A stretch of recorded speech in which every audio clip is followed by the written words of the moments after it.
because I don't think we got an answer on this.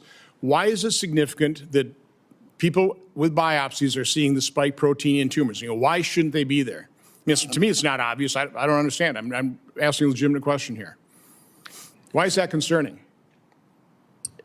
Why do you find that so odd that there's spike protein in tumors? It's completely unexpected. It shouldn't be there, either from COVID infection or vaccine. How does it get there?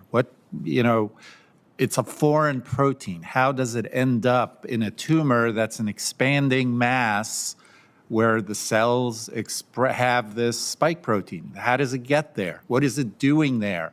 Why is it that it is 6 years later and there's very little forensic evidence? People aren't looking in the deceased to see what is happening. By the way, could part of the answer be because the modified RNA is still circulating in the body 6 years later, and when a tumor starts, it's still attaching themselves to cells and expressing spike protein? That might be one plausible explanation, right? Do you know what boggles the mind? You talk about hepatitis, okay? People get hepatitis. We've got tests. We can see the hepatitis antigens, the antibodies, what happens to them. 6 years later, there's no test for spike protein, for example. Again, they didn't want to know.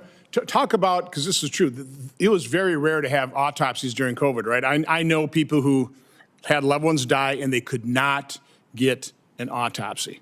I mean, who can speak to that? And then also what coroners were seeing in terms of the long white clots, the microclotting.